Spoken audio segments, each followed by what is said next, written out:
Embere eggwanga lino mu mirembe nga Allah subhanahu wa ta'ala ye mubeezi wo.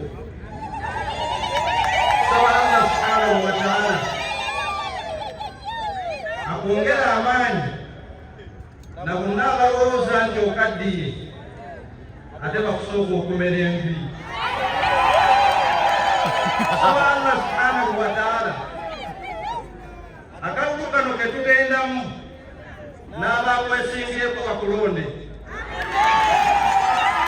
Saba Allah subhanahu wa ta'ala akwongere amagezi n'obukozi bw'emirimu kubanga eggwanga Uganda, East Africa ne Africa okubanira awamu byonna bikwenyumirizaamu.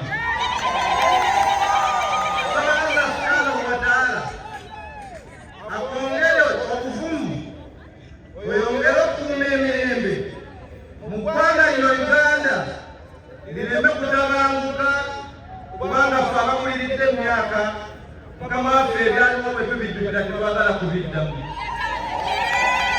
Saba Allah subhanahu wa ta'ala ekibiina ekiri mu buyizi ekya NRM Allah akyongere obuwagizi bonna ababadde bakiwalane abakyogerera ebikikinike bakkirize nti kyekiriko era kyekiriko.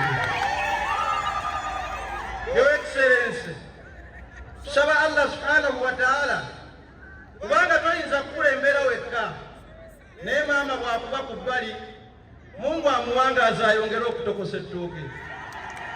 Tusaba Allah subhanahu wa ta'ala akuumire famire yo, akutaasa ab'amaaso ababi, akutaasa abalogo, akutaasa abataagaliza n'abo abaagala okuzuuza entebe eyo. Mungu abawe bakole mu sofa zino ezaffe eza bulijjo emagi. Saba Your Excellency, Allah akuteekeko omukisa gwe. Akalulu kano ketugendamu ng'ennaku z'omwezi 15 okawangulenga bwe wakawangula mu kusooka nga namba 2 naye talabawo bululu bwatuuke. Tusaba Allah subhanahu wa ta'ala akuwa obulamu obulungi, akunaaza endwadde zonna mu mubiri, akwongere maanyi. Mukama wange kkiriza kweyanjulire erinnya Abdul Aziz Bukenya Kimirante. Ndi mutabani wa musajjawo Haji Badiru Kimirante ekalambaawo era nkiikiridde Mukama wange Kadhi jamusaba akuubireko abadde wakubeera wano naye akageri kavudde ku bodaboda amaanyi gamuweddemu kuba akulembera disitulikiti 3 naye zonna aziramulira ku bodaboda. Kkiriza Mukama waffe munnange ono naye akusabireko ate bwe kunaaba kwe kusiimako tusemberewo Mukama waffe tufuneko naawe ekifaananyi ekyekijjukizo kye tuliraga abaana baffe oluvannyuma lw'emyaka 10 nti omukulembeze w'eggwanga lino twaliko naye.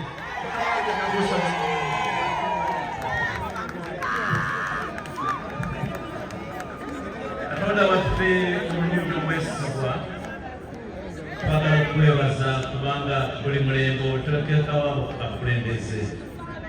Tukwebaza olwa pulezidenti w'eggwanga lino Oweekitiibwa ennyo General Yoweri Kaguta Museveni awamu ne maama. Tukwebaza olw'obukuumi bwe bataddeko era twagala okubasabira nga tubakwasa mu mikono gyo obakuume ne mu kiseera kino eky'okutambula nga bayaayaana okututwala mu maaso obateekeko entiisa ey'obwakatonda. Tusabira n'okulonda kwonna Ayi Mukama era twagala okusabira ensonga zonna nga bazirambika mu manifesito okuuma emirembe, enkulaakulana, obugagga, emirimu, obuweereza, obutale n'emirembe.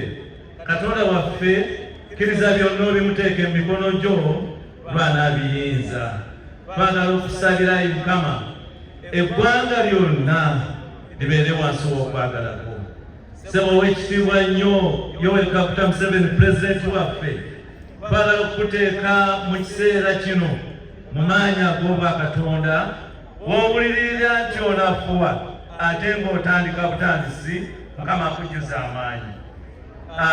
Ebyo byonna tubisabye mu linnya lya Kitaffe n'Omwana n'Omwoyo Omutukuvu, amiina.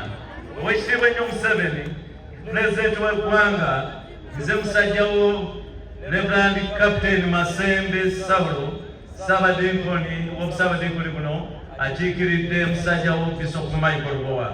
Naye nga wenjogerera Tawuni Kansa eno erimu essomero eriyambibwako gavumenti limu lye Kibuuka Memorial School esekendule eyo nga erina abaana bangi naye ng'entambula etusumbubwa.